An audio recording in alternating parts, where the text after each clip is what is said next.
Now, Donald Trump has said that U.S. personnel are being moved from the potentially dangerous West Asia.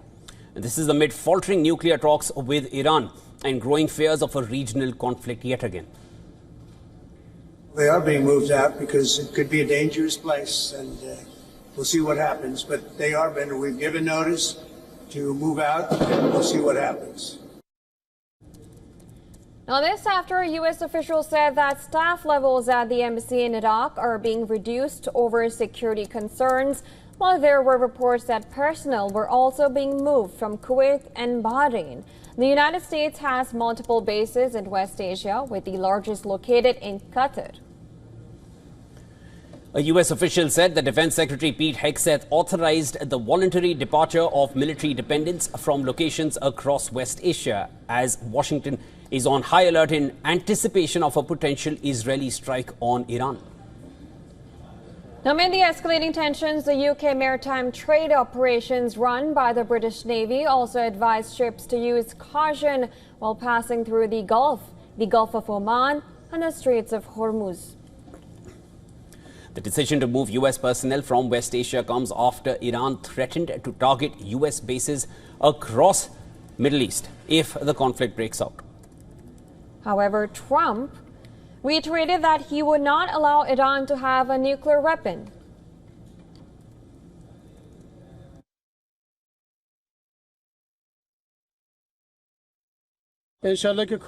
God willing, it won't come to that, and the talks will yield results. But if they don't, and conflict is imposed on us, the enemy's losses will undoubtedly be greater than ours. In that case, America will have to leave the region, because all its bases are within our reach. We have access to them, and without hesitation, we will target all of them in the host countries. They can't have a nuclear weapon. Very simple.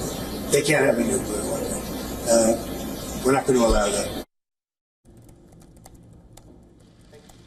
Since returning to office in January, Trump has revived his maximum pressure campaign on Tehran, backing nuclear diplomacy, but warning of military action if it fails.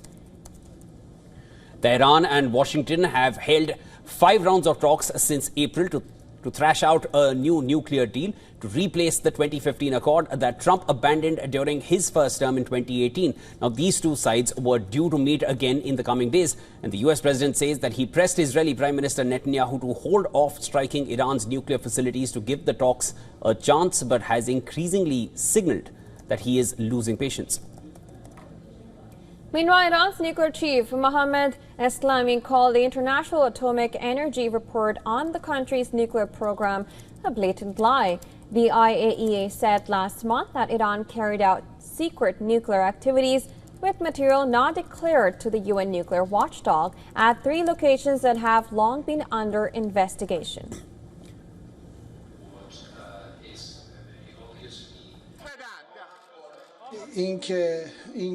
They falsely claim that the Islamic Republic of Iran has not fulfilled its obligations under the Non-Proliferation Treaty. This is a blatant lie. There is no evidence to support this.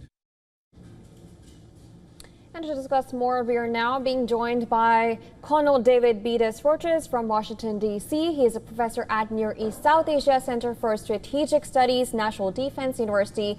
Thank you so much for joining us. Always a pleasure to have to talk with you. Thank you. All right, let's get into this now. I would like to begin by asking you, how dangerous and serious do you think this whole situation has become, with U.S. already ordering all these officials to leave these the West Asian countries? Well, it's a voluntary departure. So only in Baghdad have they ordered non-essential personnel to leave. That makes sense because that's the country where Iran has the greatest sway. There are a large number of state-funded militias in Iraq who are actually responsive to the orders of Iran. So that has always been a dangerous spot for us. In the other countries, it's voluntary departure of dependents. So it indicates that, with the cessation of the nuclear talks, which the Trump administration has realized aren't going to lead to Iran giving up enrichment, that there is a possibility of conflict, probably from Israel rather than the United States, and it would be a good move to get civilians, family members, military people out of the area. Colonel David, when these talks started, the first 3 rounds, if you remember, both sides were saying that they're positive about it. There were some irritants which were pretty visible, but then both sides were saying that they are positive. Towards the 5th round, and now we had another round of talks scheduled for this weekend. US said it was scheduled for a little earlier in the week. Iran said it was on Sunday. And there was a slight difference that we were saying. But how have things gone south so fast that there's a voluntary departure happening from Iraq of military families and, of course, US personnel? Yeah, so actually, that's not uncommon. So it was around the 3rd round that things started to go awry. Usually the first 2 rounds of talks, 2 or 3, are about determining what the format will be for negotiations and future talks, how people are going to do that, what issues, setting an agenda, things like that. Once you dive into the substance, that's where the problems start. And, I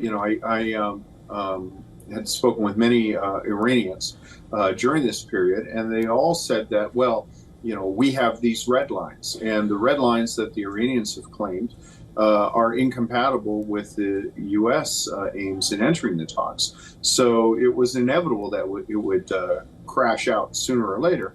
The only question was how soon. I think one of the key factors here is President Trump is operating on a very accelerated timetable. He's well aware that the Iranians hope to wait him out and get a president they think is easier to deal with, which in Trump's view is what happened the last time he was president.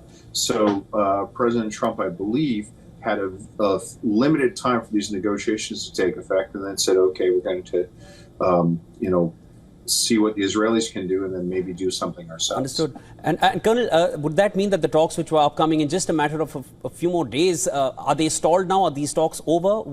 Should that be the conclusion one draws from this, or that's too early to say it?